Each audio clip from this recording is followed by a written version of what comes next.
Hello नमस्कार दोस्तों, 12 अंक की टीचर्स अड्डा में आपका स्वागत है। बिहार शिक्षक भर्ती 3.0 का जो री एग्ज़ाम होने वाला है, उसी के क्रम में हमने एक सीरीज स्टार्ट की थी जिसमें हम आपको चैप्टर वाइज जो है ना और क्लास वाइज आपको बुक का सोल्यूशन कराते हैं। जिसमें हमने क्लास एट्थ को सबसे पहले लिया था, जिसमें हमने क्लास एट्थ की साइंस को सोल्यूशन करा रहे थे, जिसमें से हमने उसी क्रम में आज जो है ना हमारी क्लास एट्थ का 11वां चैप्टर है और चैप्टर का नाम है विद्युत धारा के रासायनिक प्रभाव। इससे पहले हमने 10 चैप्टर कक्षा 8 के मैंने करा दिए। अगर आपने उनको नहीं देखा है तो इस वीडियो के डिस्क्रिप्शन बॉक्स में जाके लिंक पे क्लिक करके आप देख सकते हैं, ठीक है। तो आइए आपके समय को ना बर्बाद करते हुए क्लास को स्टार्ट करते हैं। ये हमारा चैप्टर नंबर 11 है और चैप्टर का नाम है विद्युत धारा के रासायनिक प्रभाव, ठीक है। ये परीक्षा की दृष्टि से ज़्यादा इंपॉर्टेंट नहीं, इसमें कुछ थोड़े बहुत जो इंपॉर्टेंट पॉइंट हैं हम उनको पढ़ लेंगे, ठीक है। बाकी ये क्लास आपकी बड़ी नहीं होगी क्योंकि इसमें ज़्यादा कुछ इंपॉर्टेंट नहीं है जिससे बीपीएससी क्वेश्चन पूछ सकता है, ठीक है। तो इसमें जो जो चीज़ इंपॉर्टेंट है वो चीज़ हम आपको पढ़ाते हुए चलेंगे, ठीक है। इसमें जो सबसे पहला पॉइंट दिया गया है आपको, ये देखिए एक पहला पॉइंट दिया गया। हम पहले क्लास में सीख चुके हैं कि जो पदार्थ अपने से होकर विद्युत धारा को प्रभावित होने देता है वे विद्युत सुचालक होते हैं या अच्छे चालक होते हैं। कहने का मतलब है कि जो पदार्थ होते हैं जो अपने अंदर से या अपने द्वारा जो विद्युत को प्रवाहित करते हैं, जैसे एक तार से आप देख रहे होंगे कि इस सिरे से उस सिरे तक विद्युत जाती है, ठीक है। और ऐसे ही जो चीज़ें आपकी विद्युत प्रवाहित कर सकती हैं, ठीक है, उन्हें हम लोग जो है ना विद्युत का अच्छा सुचालक कहते हैं, ठीक है। इसके विपरीत देखते हैं, इसके विपरीत जो पदार्थ अपने से होकर विद्युत धारा को आसानी से प्रवाहित नहीं होने देती है वे विद्युत के हीन चालक होती हैं, ठीक है। कहने का मतलब है जो विद्युत को प्रवाहित होने देता है उसको हम लोग विद्युत का सुचालक कहते हैं और जो विद्युत को प्रभावित नहीं होने देता है उसे हम विद्युत का हीन चालक कहते हैं, ठीक है। ये दो इंपॉर्टेंट पॉइंट है, ये आप लोग याद रखेंगे, ठीक है।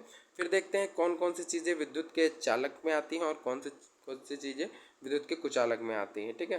तो पहले देखते हैं, हमने देखा है कि धातुएं जैसे तांबा एल्युमिनियम विद्युत का चालन करती हैं। कहने का मतलब है जैसे आपसे पूछ लेगा कि तांबा जो है ना विद्युत का चालक है कि कुचालक है, तो आपको पता होना चाहिए। तो जो तांबा और एल्युमिनियम है ये दोनों जो है ना विद्युत के चालन करते हैं, मतलब विद्युत के सुचालक होते हैं, ठीक है। ये दोनों विद्युत के सुचालक है। जबकि कुछ पदार्थ जैसे रबड़, जैसे कि रबड़ हो गई आपकी, ठीक है, और प्लास्टिक हो गया आपका रबड़, और प्लास्टिक हो गया, लकड़ी हो गई, ये विद्युत के चालन नहीं करते हैं, ठीक है। तो रबड़ या प्लास्टिक या लकड़ी जो है ना विद्युत के चालन नहीं करते हैं। ये कुछ पॉइंट दिए गए हैं, ठीक है। आगे देखते हैं हम लोग। इसमें क्वेश्चन टाइप से दिया गया है क्या द्रव विद्युत का चालन करते हैं, तो बिल्कुल जो द्रव होते हैं वो विद्युत का चालक होते हैं, ठीक है। तभी आप लोगों ने घरों में देखा होगा कि आपको सलाह दी जाती है कि गीले हाथों से आपको तार या प्लग या कुछ नहीं छूना है क्योंकि ये विद्युत का सुचालक होते हैं और बिजली को बहुत ही जल्दी आप तक पहुंचा देंगे और आपको करंट लगने का खतरा भी रहता है, ठीक है। तो ये जो होते हैं ये विद्युत के बहुत अच्छे सुचालक होते हैं, ठीक है। मतलब जल जो होता है वो विद्युत का बहुत अच्छा, या द्रव जो कह सकते हैं कि विद्युत का बहुत अच्छा सुचालक होता है, ठीक है। ये देखिए एक पॉइंट दिया गया, हमने देखा है कि जब साधारण लवण को आसुत जल में घोला जाता है तो यह उसे अच्छा चालक बना देता है। वे कौन से अन्य पदार्थ हैं जो आसुत जल में घुलने पर इसे चालक बना देते हैं, ठीक है। कहने का मतलब यही है आपका कि जब आपका जल होता है, जब उसमें आपको साधारण जो है ना लवण मिला दिया जाए, मतलब कि साधारण नमक मिला दिया जाता है, तो जो जल होता है वो आपका विद्युत का अच्छा सुचालक हो जाता है। ये परीक्षा में क्वेश्चन पूछा गया है कि आसुत जल जो होता है वो विद्युत का सुचालक होता है या कुचालक होता है, ठीक है। तो उसमें अगर साधारण जल मिला दिया जाता है तो ये बहुत ही अच्छा जो है ना विद्युत का सुचालक बन जाते हैं, ठीक है। ऐसा दिया गया है। आगे देखते हैं हम लोग। फिर दिया गया है विद्युत चालन करने वाले अधिकांश द्रव अम्लों और क्षारकों तथा लवणों के विलयन होते हैं। कहने का मतलब है जो विद्युत का चालन कर सकते हैं, मतलब वैसे द्रव जो विद्युत का चालन कर सकते हैं वो अधिकांश या तो फिर द्रव अम्लों द्वारा, मतलब द्रव अम्ल होते हैं, या तो क्षारक होते हैं, या तो फिर लवण होते हैं। इन तीनों में से कोई ना कोई होता है जो विद्युत का चालन करता है, ठीक है। जब विद्युत धारा किसी चालक या विलयन से प्रवाहित होती है तो क्या उस विलयन में कोई प्रभाव उत्पन्न करती है? बिल्कुल उत्पन्न करेगी, क्योंकि जब विद्युत किसी भी क्षेत्र या एरिया से जाएगी तो उसमें कुछ ना कुछ प्रभाव अपना जरूर छोड़ती है, ठीक है। आगे देखते, ये देखिए एक पॉइंट दिया गया है। सन 1800 में एक ब्रिटिश रसायन वैज्ञानिक निकलसन ने 1753 तथा 1815 ने दर्शाया था कि यदि इलेक्ट्रोड जल में डूबे हों तथा उनके द्वारा विलयन से विद्युत धारा प्रवाहित की जाए तो ऑक्सीजन तथा हाइड्रोजन के बुलबुले उत्पन्न होते हैं। ऑक्सीजन के बुलबुले बैटरी के धन टर्मिनल से जुड़े इलेक्ट्रोड पर तथा हाइड्रोजन के बुलबुले दूसरे इलेक्ट्रोड पर जुड़े बने रहते हैं, ठीक है। फिर आता है विद्युत लेपन। विद्युत स्मरण कीजिए कि बिल्कुल नई साइकिल के हैंडल तथा पट्टियों के रिम कितने चमकदार होते हैं। कहने का मतलब है कि आपने नई साइकिल देखी होगी, उसका रिम देखा होगा कितने ज़्यादा चमकदार होते हैं, ठीक है। यद्यपि यदि दुर्घटना मशीन से खरोच पड़ जाए, अगर किसी दुर्घटना मशीन पर कोई खरोच पड़ जाती है तो चमकदार परत उतर जाती है, ठीक है। इसके नीचे की सतह इतनी चमकदार नहीं होती है कि कुछ महिलाएं को ऐसे आभूषण पहने हुए भी देखा होगा जो सोने जैसे प्रतीत होते हैं, लेकिन लगातार उनके उपयोग करने से सोने की परत जो है ना उतर जाती है, ठीक है। नीचे चांदी या किसी अन्य धातु की सतह दिखाई देने लगती है। कहने का मतलब ये है कि किसी भी चमकदार चीज़ पे जो है ना एक प्रकार की परत चढ़ाई होती है, ठीक है। यही इसमें दिया गया है।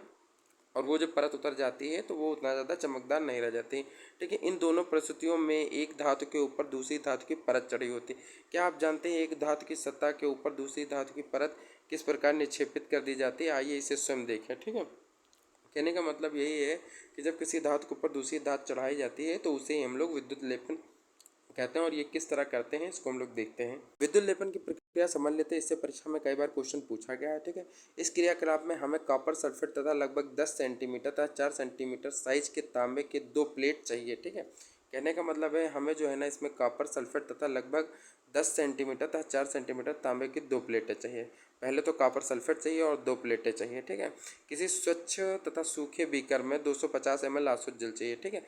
मतलब एक सूखा बीकर होना चाहिए जिसमें 250 ml जो है ना हमें सादा जल या नॉर्मल जल लेंगे, ठीक है। इसमें चाय की 2 चम्मच भरकर कॉपर सल्फेट घोलेंगे, ठीक है। तो अगर आपसे पूछा जाता है कि विद्युत लेपन में किस पदार्थ का प्रयोग किया जाता है तो कॉपर सल्फेट का प्रयोग किया जाता है। इसको आप लोग याद रखेंगे, ये इंपॉर्टेंट है, ये परीक्षा में क्वेश्चन देखने को मिल सकता है। कॉपर सल्फेट जो है ना विद्युत लेपन में उपयोग किया जाता है, ठीक है। अधिक चालक बनाने के लिए कॉपर सल्फेट विलयन में कुछ बूंदे तनु सल्फ्यूरिक अम्ल की डालिए, ठीक है। तांबे की प्लेटों में रेगमाल से साफ कीजिए और इन्हें पानी में धोकर सुखाइए। तांबे की प्लेटों को एक बैटरी के टर्मिनलों से संयोजित कीजिए और उन्हें कॉपर सल्फेट के विलयन में डुबोइए, ठीक है। ये दिया गया है। फिर आगे देखते हैं आगे क्या दिया गया है। विलयन में डुबोइए, फिर ये आपको फिगर दिख रहा होगा, ये आपको फिगर दिख रहा हो, बिल्कुल ऐसा ही आपको करना है, ठीक है।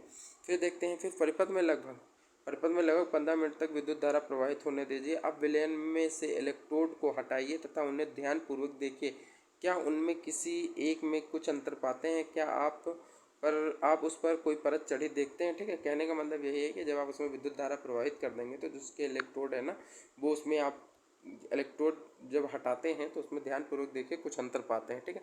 अंतर क्या पाएंगे? अंतर यही पाएंगे कि उस पर एक प्रकार की परत चढ़ जाएगी, ठीक है। ये देखिए आपके 2 तांबे के प्लेटें हैं, ठीक है। फिगर में जैसा आपको दिख रहा होगा, एक तांबे की प्लेट ये है, एक तांबे की प्लेट है। ये जो जल है कॉपर सल्फेट का विलयन है, ठीक है।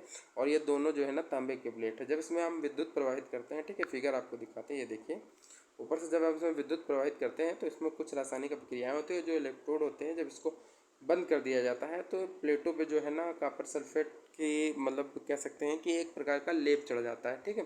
और इस तरह के लेप को चढ़ना ही जो है ना हम विद्युत लेपन की श्रेणी में रखते हैं, ठीक है। और वो यही जो है ना विद्युत लेपन कहलाता है। क्या कहलाता है? विद्युत लेपन कहलाता है। आगे देखते हैं हम लोग। ये देखिए दिया गया है, विद्युत द्वारा किसी पदार्थ पर किसी वांछित धातु या परत निक्षेपित करने की प्रक्रिया विद्युत लेपन कहलाती है। यह विद्युत धारा के रासायनिक प्रभाव का एक सर्वाधिक सर्वमान्य उपयोग है, ठीक है। ठीक है, जब किसी विद्युत धारा द्वारा किसी पदार्थ पर जो है ना वांछित धातु या निक्षेपित धातु की कोई परत चढ़ाई जाती है तो उसे हम लोग विद्युत लेपन कहते हैं, ठीक है। आगे देखते हैं हम लोग। आगे जो चीज़ इंपॉर्टेंट है, एक पॉइंट और दिया गया, इसको देखना।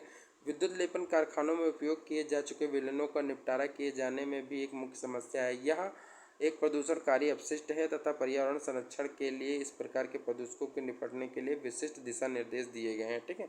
अच्छा, जो चीज़ जिससे मतलब विद्युत लेपन कर दिया जाता है फिर उसके बाद जो बचता है वो बहुत ही प्रदूषणकारी होता है, ठीक है। उससे बचने के लिए बहुत से दिशा निर्देश भी जो है ना प्रदूषण बोर्ड ने जारी कर दिए हैं, ठीक है। ऐसा इसमें कहा गया है, ठीक है। आगे देखते हैं। आगे बस इसमें इतना ही है, कुछ ज़्यादा इंपॉर्टेंट चीज़ें नहीं है, ठीक है। जो जो इंपॉर्टेंट है उन्हें आपको पढ़ा दिए हैं, ठीक है। कुछ इंपॉर्टेंट पॉइंट है उनको देख लेते हैं। कुछ द्रव जो है ना विद्युत के चालक मतलब सुचालक होते हैं और कुछ हीन चालक होते हैं। अभी आपको बताया है कि मैंने जो द्रव होते हैं ना वो कुछ विद्युत के सुचालक होते हैं, ठीक है। फिर नेक्स्ट आता है, विद्युत चालन करने वाले अधिकांश द्रव अम्ल क्षारकों और लवणों के विलयन होते हैं। मतलब जो विद्युत के अच्छे चालक होते हैं उनमें से जो द्रव होते हैं वो ज़्यादातर अम्लीय होते हैं या क्षारक होते हैं या लवणीय विलयन होते हैं, ठीक है। नेक्स्ट पॉइंट आता है, किसी चालक द्रव में विद्युत धारा प्रवाहित होने पर रासायनिक अभिक्रियाएं होती हैं और इसे विद्युत धारा का रासायनिक प्रभाव भी कहते हैं, ठीक है। जब आप किसी चालक में जब विद्युत धारा हम प्रवाहित करते हैं तो उसमें कुछ रासायनिक अभिक्रियाएं होती हैं और इसी को जो है ना हम विद्युत धारा की रासायनिक प्रभाव कहते हैं। नेक्स्ट देखते हैं, नेक्स्ट पॉइंट हमारे पास जो है, नेक्स्ट पॉइंट है विद्युत धारा द्वारा किसी पदार्थ में वांछित धातु की परत निक्षेपित करने की प्रक्रिया को विद्युत लेपन कहते हैं। मतलब कहने का मतलब ये है कि विद्युत धारा के द्वारा जब किसी पदार्थ के ऊपर कोई परत चढ़ाई जाती है तो उसी प्रक्रिया को जो है ना हम लोग विद्युत लेपन कहते हैं। बस ठीक है। तो गाइस ये हमारा आज का चैप्टर था, इसमें कुछ ज़्यादा इंपॉर्टेंट नहीं है बट मैंने इसको आपको समझाने के लिए थोड़ा बहुत बता दिया है। ठीक है। इसके बाद हमारा नेक्स्ट चैप्टर आता है, तो आप ये वीडियो आप ज़रूर देखिएगा। ठीक है। इसमें जो जो चीज़ इंपॉर्टेंट है मैंने थोड़ा बहुत बता दिया है, ज़्यादा इंपॉर्टेंट वैसे नहीं है चैप्टर, लेकिन फिर भी आपके काम का है। ठीक है। इसको देख लीजिएगा। फिर इसके बाद हम नेक्स्ट चैप्टर आएंगे, उसके बाद एक और चैप्टर बचेगा। इन दोनों चैप्टर कराने के बाद हम क्लास 9th की साइंस को सुबह 9 बजे स्टार्ट कर देंगे। ठीक है। तो जल्दी से जल्दी आप इन सारी वीडियोज़ को जल्दी से जल्दी देख लीजिए। ठीक है। ताकि आप क्लास 9th की जो साइंस की क्लास स्टार्ट हो, क्योंकि वो क्लास 9th और क्लास 10th की साइंस जो है ना आपके लिए बहुत इंपॉर्टेंट है। बीपीएससी जो है ना ज़्यादातर क्वेश्चन 9th और 10th की बुक से ही पूछता है, लेकिन हमने आपकी कक्षा 8 को भी समाहित कर लिया क्योंकि कक्षा 8 से भी क्वेश्चन उसने बहुत सारे पूछ रखे हैं। ठीक है। तो इम्पॉर्टेंट तो आप जो क्लास आएगी वो बहुत ही इंपॉर्टेंट होगी, इसलिए इसको बहुत ही ध्यान से पढ़ते हुए चलेंगे। ठीक है। क्योंकि ज़्यादा समय आपके लिए बचा नहीं है। ठीक है। तो गाइज़ आज की वीडियो में इतना ही। अगर आपको हमारी वीडियो अच्छी लगी तो हमारे वीडियो को लाइक करें। ठीक है। ये हमारा टेलीग्राम चैनल है। ठीक है। 12 बंकी 26 58 34, इसको भी आप ज्वाइन कर सकते हैं। यहाँ से आपको हर क्लास की प्री पीडीएफ प्राप्त हो जाएगी। ठीक है। और अगर आप हमारे चैनल पर नए हैं तो हमारे चैनल को सब्सक्राइब करो और वीडियो अगर आपको अच्छी लगी तो प्लीज़ लाइक करें। ठीक है। तो गाइज़ आज के वीडियो में इतना ही। कल सुबह 9 बजे फिर मिलते हैं साइंस की क्लास के साथ। धन्यवाद।